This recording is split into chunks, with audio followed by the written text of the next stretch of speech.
Hello दोस्तों, Tata steel के Q4 quarter के रिजल्ट आ गए हैं। तो चलिए देखते हैं कि इनके क्वार्टरली रिजल्ट में क्या-क्या चेंजेस आए हैं और हर बार की तरह इस बार फिर से शुरुआत करेंगे इनके बेसिक्स के साथ।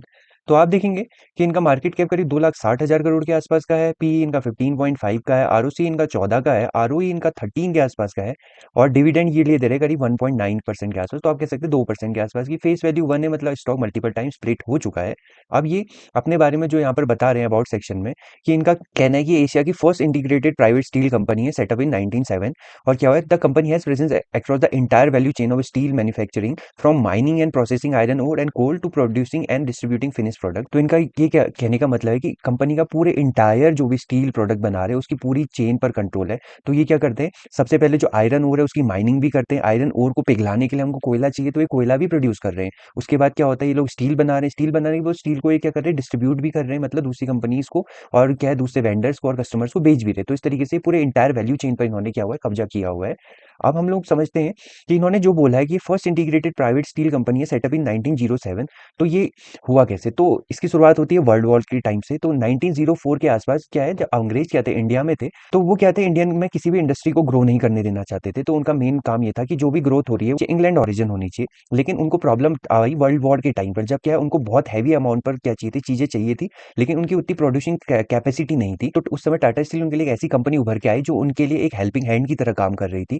तो उस समय क्या हो रहा था, ब्रिटेन की जो उनकी सारी मेन कंपनीज थी जो स्टील प्रोड्यूस करती थी, स्टील प्रोडक्ट्स बनाती थी, उनका फोकस हो गया वॉर के लिए हथियार और इक्विपमेंट बनाने का, और जो भी हमारे बेसिक डेली नीड्स की चीजें थी वो चीजें बनाने का जो भी कॉन्ट्रैक्ट हो गया वो शिफ्ट हो गया टाटा स्टील का। तो कहीं ना कहीं वॉर ने टाटा स्टील को उभरने में बहुत हेल्प करी। तो ये टाटा स्टील का हम लोग एक हिस्ट्री भी कह सकते हैं और कुछ बेसिक्स भी बोल सकते हैं। तो हम लोग क्या करते हैं कि क्वार्टरली रिजल्ट को देखते हैं। तो आप देखेंगे कि मार्च 2025 में जहां इन्होंने 34,000 करोड़ के आसपास की सेल करी थी, वही सेल इस बार बढ़ के हो गई 38,400 करोड़ के आसपास की। सेम टाइम पे इनके एक्सपेंसेस 27,000 करोड़ से बढ़ के हो गए 28,900 करोड़ के आसपास।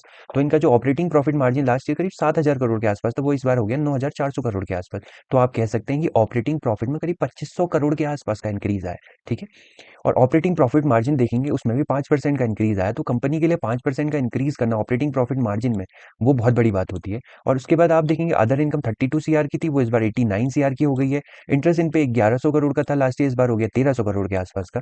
तो अब यहाँ पर हमको एक चीज समझने वाली बात है, जब कंपनी का साइज इतना जाइंट है, 30,000 40,000 करोड़ की वो सेल कर रही है, तो उनको क्या करना है, जो भी नए इक्विपमेंट लेने हैं, जो भी प्रोडक्ट, जो भी मशीनरी या जो भी नए प्लांट बनाने, तो उनका साइज उससे और ज्यादा बड़ा होगा और उसके लिए इनको हैवी इन्वेस्टमेंट चाहिए।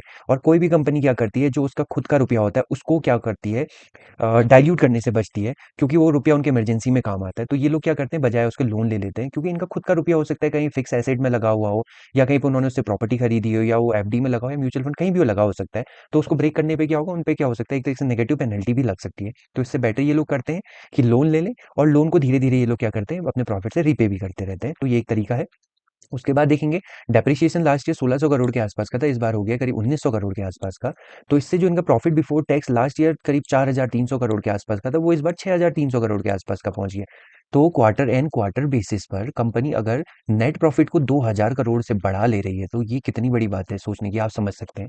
तो ये क्या है, अभी आप बोल सकते हैं कि स्टील कंपनीज अपने पीक टाइम पर पहुंच रही हैं। तो अब हम लोग क्या करते हैं, इनका टैक्स देखते हैं। तो आप टैक्स देखेंगे, जो लास्ट ईयर मार्च में था करीब 26% के आसपास का, वो इस बार हो गया 27% का।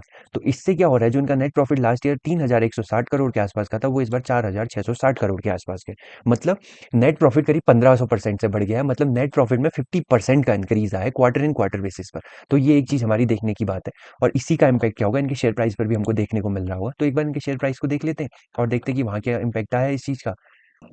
तो आप देखेंगे कि इनका जो इंप्रूवमेंट है उसके साथ क्या हो रहा है, इनका शेयर प्राइस बिल्कुल कोरिलेशन में है। तो यहाँ पर आप देखेंगे कि एक अपने टॉप पर आकर ये काइंड ऑफ एक, यहाँ पर इसने कप एंड हैंडल पैटर्न का फॉर्मेशन किया है, कंसोलिडेट हुआ है, लेकिन कंसोलिडेट के बाद ये नीचे ब्रेक डाउन करके लोगों को फंसा चुका है। तो अभी भी ये आपने कंसोलिडेशन के लो को ब्रेक नहीं किया हुआ है, तो हो सकता है कि यहाँ से रिवर्स हो ये। लेकिन अभी ये क्या है, एक तरीके से इसने जो भी ब्रेक आउट के केस में यहाँ पर एंटर हुए थे उन सब लोगों को ये फंसा चुका है। टाटा स्टील यहाँ पर हमको देखने को मिल रहा है। तो अब देखेंगे कि सेम टाइम पीरियड में हम जहाँ लास्ट 5 साल की बात करें, तो लास्ट 5 साल में इनका जो लो था वो करीब 85 के आसपास का था, और अभी इनका जो हाई चल रहा है, और उसी टाइम पीरियड में इनका हाई 220 के आसपास का था, और अभी ये 210 के आसपास के चल रहे हैं। तो ये इनका कुछ एनालिसिस है। अब अगर हम लॉन्ग टाइम चार्ट पे देखेंगे, तो आप देखेंगे यहाँ पर इसमें एक cup and handle pattern form हुआ था। इस कप एंड हैंडल पैटर्न का यहाँ कहीं पर ये ब्रेकआउट था, और ये फिर से उसी जो उनका रिटेस्ट करके वापस ऊपर गया है। तो ये हमको इसमें एक चीज देखने को मिल रही है। और जिस हिसाब से इसने अपना टारगेट तो ये इसकी हम लोग बोल सकते हैं ये इसकी रेंज थी जो इसने अचीव करनी थी, और मुझे लगता है कि इसने ये रेंज अचीव भी कर ली है। और उसके बाद ये क्या है, अब फिर से एक कंसोलिडेशन जोन में हो सकता है चला जाए। तो अब हम लोग क्या करते हैं, इनके ईयरली रिजल्ट पर जाते हैं और देखते हैं वहाँ क्या क्या चेंजेस आए। तो हम देखेंगे लास्ट ईयर सेल इनकी 1,32,000 करोड़ की थी, वो इस बार बढ़ पहुंची 1,40,000 करोड़ के आसपास। एक्सपेंसेस जो थे 1,04,000 करोड़ से 1,07,000 करोड़ हो गए। तो ऑपरेटिंग प्रॉफिट 27,800 करोड़ से बढ़ के हो गया 32,400 करोड़। तो मतलब ऑपरेटिंग प्रॉफिट में 5,000 करोड़ के आसपास का इंक्रीज देखने को मिल रहा है। ऑपरेटिंग प्रॉफिट मार्जिन भी इन्होंने करीब 2% से अपना सुधारा है इस बार। तो उसके बाद आप देखेंगे अदर इनकम इन्होंने करीब इस बार 1,000 करोड़ के आसपास की जनरेट करी। इंटरेस्ट इन पे जो इस बार लगा है करीब 5,000 करोड़ के आसपास का लगा है, और डेप्रिसिएशन का 7,000 करोड़ का है। तो प्रॉफिट बिफोर टैक्स जो लास्ट ईयर करीब 18,700 करोड़ के आसपास का था, वो इस बार हो गया 21,000 करोड़ के आसपास का। तो हम बोल सकते हैं कि प्रॉफिट बिफोर टैक्स में करीब 2,500 करोड़ का जंप आया है ईयर ऑन ईयर बेसिस पे। और देखेंगे टैक्स दोनों साल 25% का था। तो लास्ट ईयर जो सेल इनकी 14,000 करोड़ के आसपास की थी, वो सेल इस बार हो गई 16,000 करोड़ के आसपास की। तो ये इनका क्या ईयर ऑन ईयर बेसिस पे एनालिसिस था। अब आगे बढ़ते हैं और इनकी बैलेंस शीट को चेक करते हैं कि वहाँ क्या हमको देखने को मिल रहा है। तो रिजर्व 1,25,000 करोड़ से बढ़ के हो गए 1,34,000 करोड़। तो 10,000 करोड़ का रिजर्व में इंक्रीज आया। और सेम टाइम पे बोरिंग 63,000 करोड़ से बढ़ के हो गई 70,000 करोड़ के आसपास। तो आप सोच सकते हैं कि ये कितनी बड़ी बोरिंग लेके बैठे। जितना बड़ा किसी कंपनी का साइज, मिड कैप कंपनी का साइज होता है, उतना तो इनके पास खुद की बोरिंग है। उसके बाद आप देखेंगे फिक्स एसेट इनके पास करीब 1,16,000 करोड़ के आसपास के हैं। करंट वर्क इनका करीब 20,000 करोड़ के आसपास का चल रहा है। तो ये जो बोरोइंग है कहीं न कहीं इसी करंट वर्क को फुलफिल करने के लिए इन्होंने ली हुई है, जो 34,000 करोड़ की थी पहले, अब 19,000 करोड़ के आसपास की पहुँच गई है। तो आप सोच सकते हैं कि अपनी प्लांट मशीनरी और अपने को अपग्रेड करने में कितना हैवी अमाउंट में पैसा खर्च कर रहे हैं। उसके बाद देखेंगे करीब 94,000 करोड़ की इन्होंने इन्वेस्टमेंट भी करके रखी है, मतलब 1,00,000 करोड़ की तो कंपनी इन्वेस्टमेंट करके बैठी हुई है। तो आप सोचिए कंपनी कितनी बड़ी है। उसके बाद हम लोग क्या करते हैं कि शेयर होल्डिंग पैटर्न पे जाते हैं और वहाँ देखते हैं क्या चेंजेस आए हैं। तो आप देखेंगे कि 33% थे जो प्रमोटर थे 2023 में, वो अभी भी 33% है।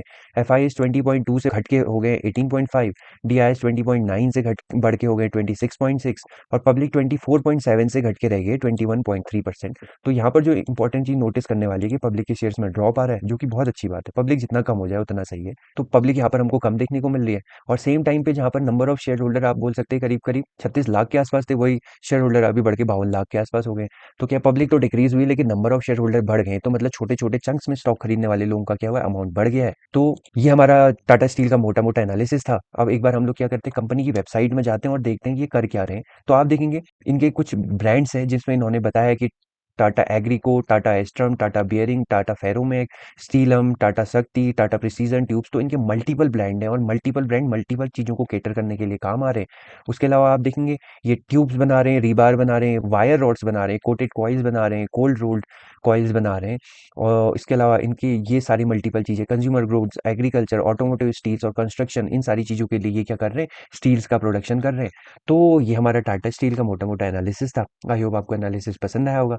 अगर मेरा एनालिसिस आपको पसंद आ रहा है तो वीडियो जरूर लाइक करिएगा। तो चलिए मिलते हैं नेक्स्ट वीडियो में, तब तक अपना ख्याल रखिए।